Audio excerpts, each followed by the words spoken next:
Hello guys, chapter number 4 का आज हम क्वेश्चन करेंगे। Question number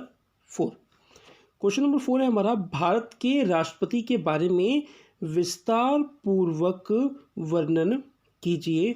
most important question है और जो इसका आंसर है वो भी बहुत ही ज़्यादा इंटरेस्टिंग है, क्योंकि मैंने आंसर इस तरीके से बनाया हुआ है कि एग्जामिनर आप लोगों से राष्ट्रपति के बारे में अगर 1 मार्क्स या 2 मार्क्स का भी क्वेश्चन पूछता है ना, तो आप लोग ईजिली उसका आंसर दे सकते हो। तो चलिए स्टार्ट करते हैं। मैं दीपक सिन्हा और आप लोग देख रहे हैं स्टडी नमः। आंसर की तरफ बढ़ते हैं। ये हमारा आंसर है। एक बार आप आंसर पे एक बार झलक देख लीजिए कि आंसर मैंने किस तरीके से बनाया हुआ है। पहला पॉइंट बनाया मैंने स्टार बना के, भारत का राष्ट्रपति। दूसरा, राष्ट्रपति का निर्वाचन। तीसरा, राष्ट्रपति बनने की योग्यता। चौथा पॉइंट, पद का कार्यकाल, यानी कि राष्ट्रपति के जो पद है उसका कितना कार्यकाल होता है। आगे, राष्ट्रपति पर महाभियोग की शक्तियां, इसका भी एक पैराग्राफ मैंने बनाया हुआ है। और उसके बाद आ जाती है भारत के राष्ट्रपति की स्थिति तथा शक्तियों का वर्णन कीजिए। तो ये इसके 5 पॉइंट होंगे। हालांकि ये आंसर थोड़ा लंबा जाएगा, लेकिन हर चीज़ के बारे में आप लोगों को जानकारी हो जाएगी कि एग्जामिनर आप लोगों से राष्ट्रपति के बारे में कुछ भी पूछ ले तो आप लोग अच्छे तरीके से उसका आंसर दे सकते हो। तो चलिए स्टार्ट करते हैं इस क्वेश्चन को। एक बार क्वेश्चन को फिर से रिपीट कर देता हूं। भारत के राष्ट्रपति के बारे में विस्तार पूर्वक वर्णन कीजिए। आंसर स्टार बना के, पहला पैराग्राफ, भारत का राष्ट्रपति।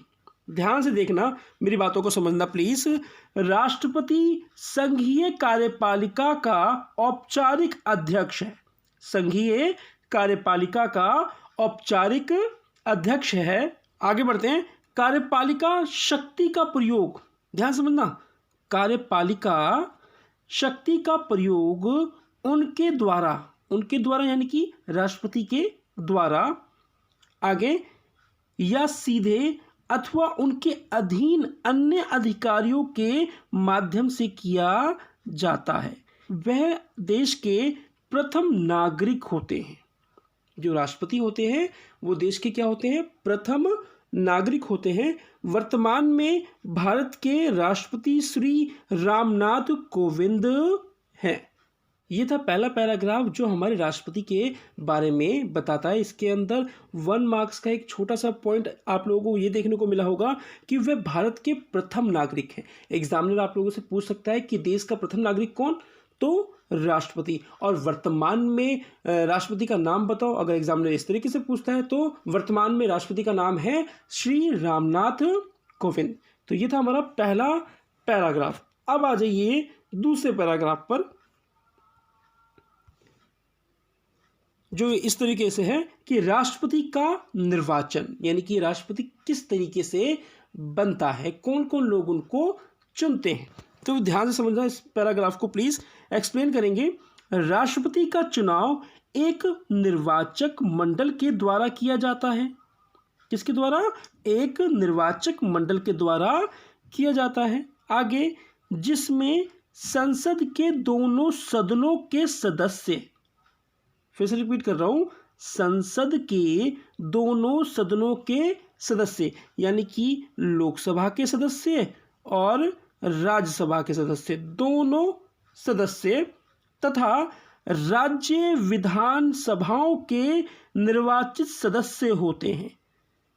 राज्य विधानसभा, अब राज्य विधानसभा यानी कि हमारे देश के अंदर जितनी भी राज्य हैं उन राज्यों के अंदर एक विधानसभा होती है, तो उन विधानसभा के निर्वाचित सदस्य होते हैं। आगे बढ़ते हैं। चुनाव एकल समीकरणीय मत प्रणाली के जरिए आनुपातिक प्रतिनिधित्व की रीति के अनुसार गुप्त मतदान द्वारा किया जाता है। यानी कि इस तरीके से राष्ट्रपति को चुना जाता है। फिर से मैं आप लोगों को अगर बता दूं तो शॉर्टकट में, कि लोकसभा, राज्यसभा के सदस्य ये शामिल होते हैं।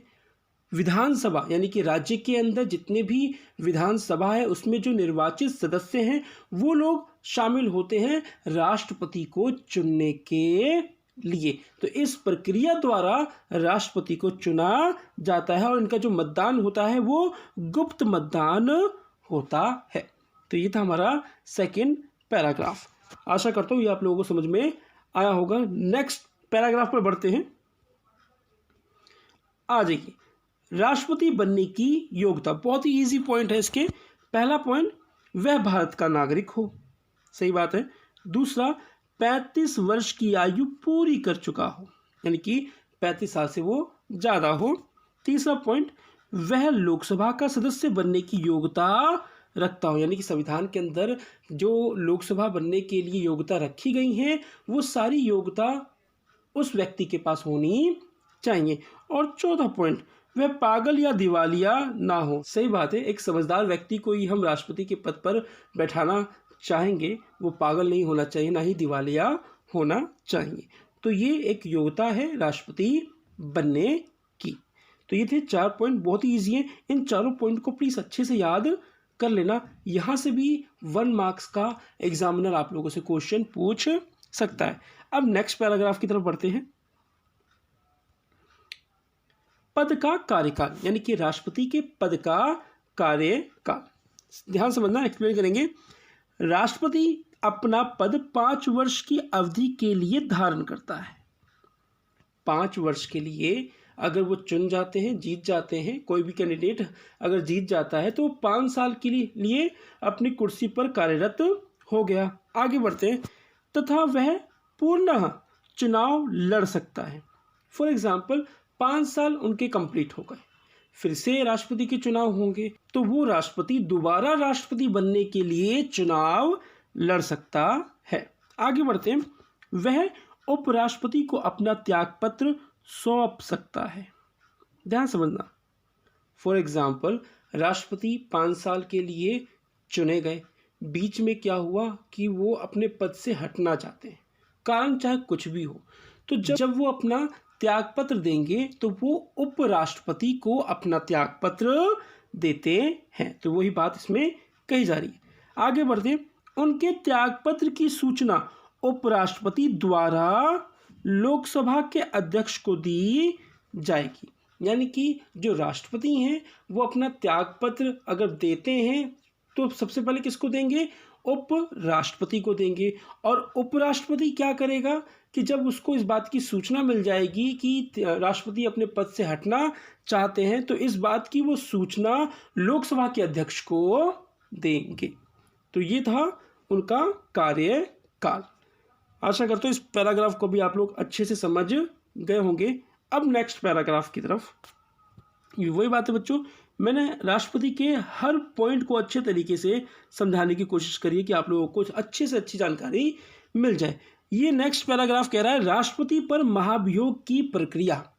राष्ट्रपति पर महाभियोग की प्रक्रिया। पहले इस महाभियोग के शब्द को समझ लो, उसके बाद मैं आप लोगों को एक्सप्लेन करूंगा।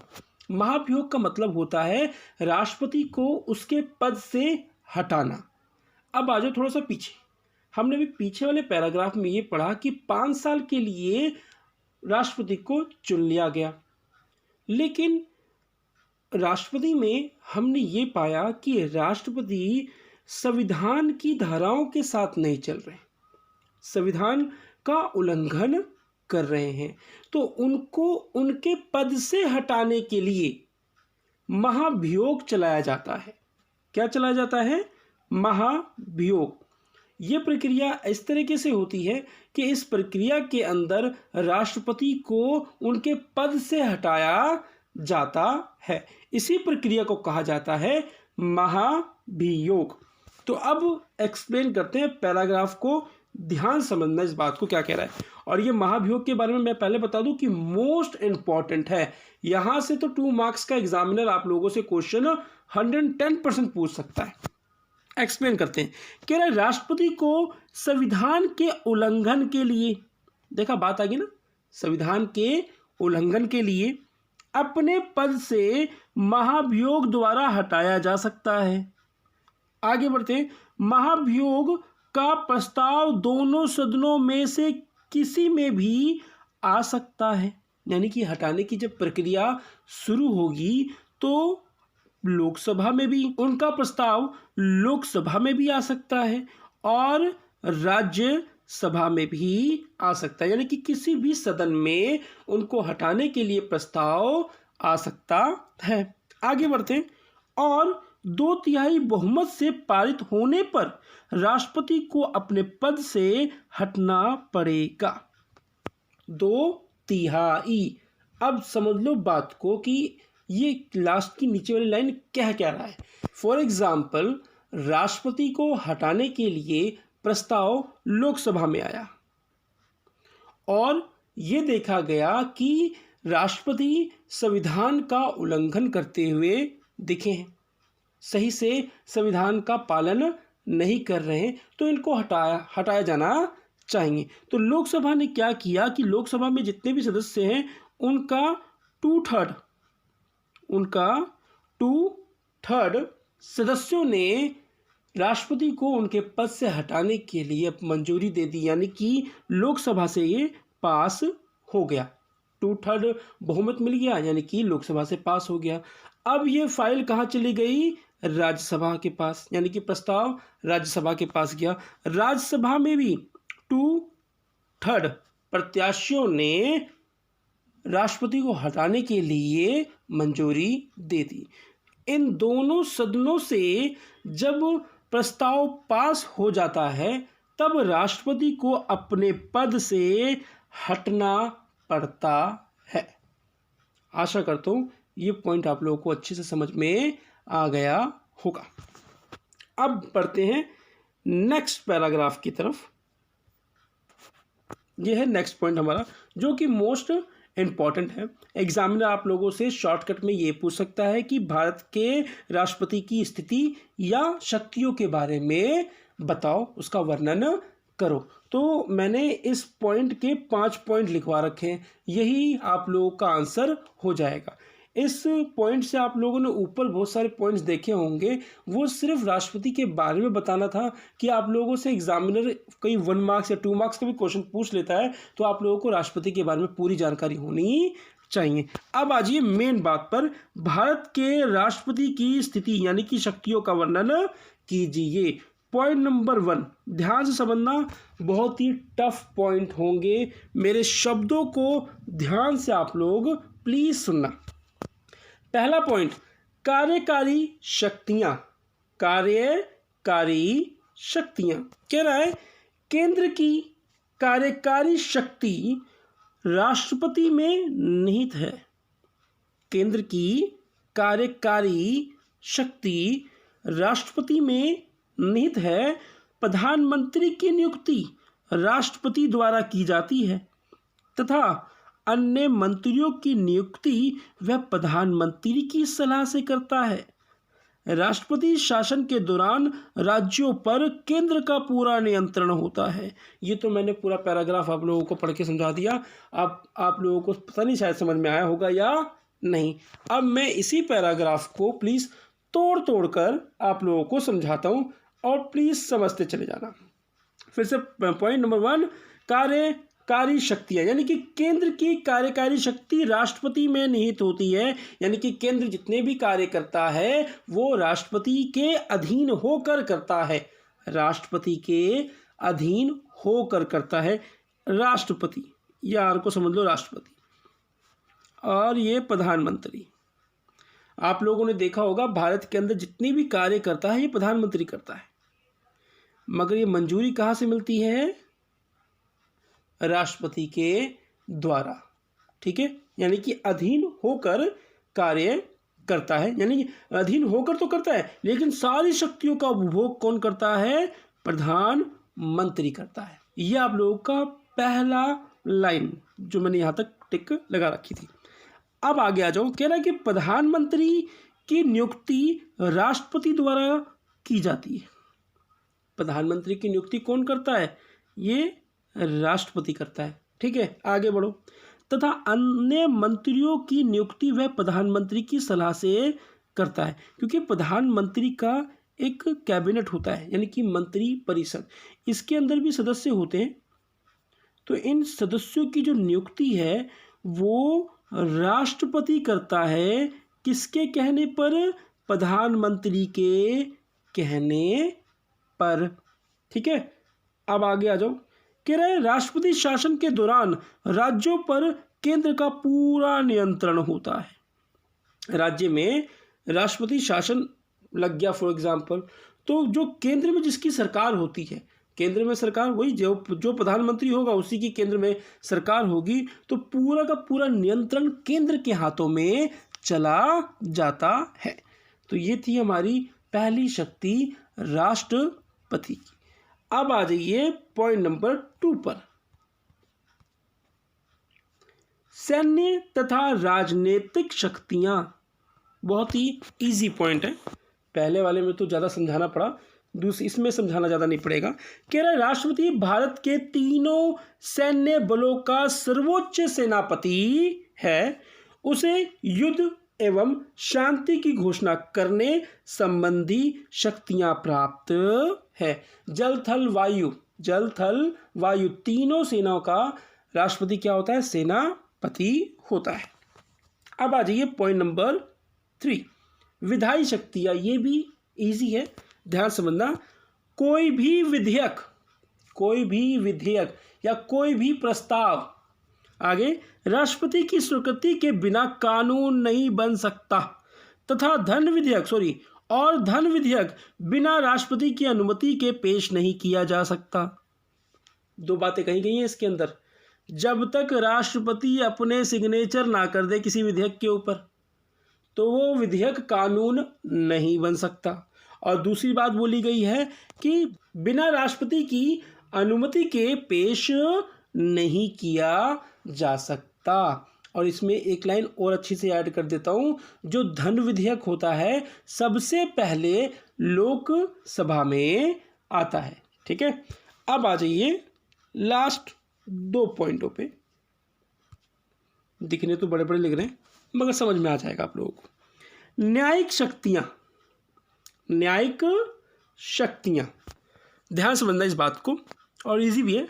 राष्ट्रपति को किसी व्यक्ति को क्षमादान करने अथवा सजा को कम करने की शक्ति प्राप्त है। भाई किसी ने खून कर रखा है, कुछ भी अगर मैं कहूँ तो ऐसा अपराध जो दंडनीय था उसको फांसी की सज़ा मिली हुई है या उम्र कैद की सज़ा मिली हुई है, तो सिर्फ उसकी सज़ा को कम करने का अधिकार अगर है पूरे भारत में तो सिर्फ राष्ट्रपति के हाथों में है। राष्ट्रपति चाहे तो किसी की फांसी की सज़ा को रोक सकता है, किसी की उम्र कैद की जो सज़ा है उसको कम कर सकता है। ये सिर्फ राष्ट्रपति के हाथों में ही है। आगे बढ़ते हैं। और राष्ट्रपति के विरुद्ध उसके कार्यकाल के दौरान किसी भी न्यायालय में, मोस्ट इंपॉर्टेंट बात है ये, ध्यान समझना इस बात को, फिर से रिपीट कर रहा हूँ, राष्ट्रपति के विरुद्ध उसके कार्यकाल के दौरान किसी भी न्यायालय में कोई आपराधिक कार्यवाही आरंभ नहीं की जाएगी, क्योंकि राष्ट्रपति के पद को धक्का लगता है अगर राष्ट्रपति के विरुद्ध न्यायालय में किसी प्रकार का आपराधिक मामला चलता है। तो इसीलिए सबसे पहले क्या किया जाता है कि महाभियोग की प्रक्रिया चलाकर राष्ट्रपति को उनके पद से हटाया जाता है, क्योंकि भारत का सबसे बड़ी पोस्ट है अगर देखा जाए तो राष्ट्रपति, और ये एक ऐसी सर्वोच्च पोजीशन है जो भारत के चंद लोगों को ही नसीब में मिल सकती है अगर मैं भावनात्मक बात बोलूं तो। इसलिए उनको उनके पद से पहले महाभियोग की प्रक्रिया चलाकर उनको हटाया जाता है। उनको राष्ट्रपति पद से हटाने का मतलब ये हो गया कि अब वो राष्ट्रपति नहीं रहे, वो एक आम नागरिक बन गए हैं। तब उनके ऊपर किसी प्रकार की कार्यवाही चल सकती है। लेकिन हम राष्ट्रपति के नाम को लेकर न्यायालय के अंदर कार्यवाही करें तो भारत के लिए अपमानजनक बात हो जाती है। इसलिए राष्ट्रपति के पद को लेकर किसी भी न्यायालय में कोई भी प्रकार की आपराधिक कार्यवाही नहीं की जा सकती है। ये पॉइंट नंबर 4 आप लोगों को बता रहा है। और इसी के साथ ये पॉइंट आंसर ख़त्म हो जाएगा। पॉइंट नंबर 5, वीडियो लंबी हो गई है, क्या करें, भारत के राष्ट्रपति की बात हो रही है और राष्ट्रपति सर्वोसर्वी हैं, तो उनके बारे में हमें तो अच्छे तरीके से जानना चाहिए क्योंकि ज़रूरी भी है, इसलिए वीडियो थोड़ी लंबी हो रही है। कोई नहीं, आप लोगों को अच्छी जानकारी मिल रही है। पॉइंट नंबर 5 कह रहा है आपातकालीन शक्तियाँ। एक्सप्लेन। भारत के राष्ट्रपति को निम्न 3 दशाओं में आपात स्थिति की घोषणा करने का अधिकार प्राप्त है। वो कौन कौन सा? पहला, युद्ध अथवा विदेशी आक्रमण की स्थिति में। आपातकाल यानी कि इमरजेंसी, देश में इमरजेंसी लगाना। तो पहला पॉइंट, पहला किस कारण में? युद्ध अथवा विदेशी आक्रमण की स्थिति में इमरजेंसी लगा सकते हैं। दूसरा, राज्यों में संवैधानिक संकट उत्पन्न हो जाने पर, किसी की भी सरकार नहीं है, गलत कार्य हो रहे हैं तब। तीसरा, वित्तीय संकट की स्थिति में राष्ट्रपति आपात स्थिति की घोषणा देश के अंदर कर सकते हैं। तो स्टूडेंट्स, ये था आप लोगों का क्वेश्चन नंबर 4 जो कि राष्ट्रपति के बारे में था। मैंने अपना पूरा 110% दिया है कि आप लोगों को राष्ट्रपति के बारे में पूरी नॉलेज हो जाए। अगर बच्चों मेरे नोट्स की लैंग्वेज और मेरे समझाने का तरीका आप लोगों को अच्छा लग रहा है तो प्लीज़ अपने यार दोस्तों में इसको शेयर करो। पेपर बहुत नज़दीक है, मैं चाहता हूँ कि बहुत सारे स्टूडेंट्स के पास मेरी वीडियो पहुँचे। तो मिलते हैं नेक्स्ट वीडियो में। अपना और अपने परिवार का ध्यान रखें। जय हिंद, जय भारत।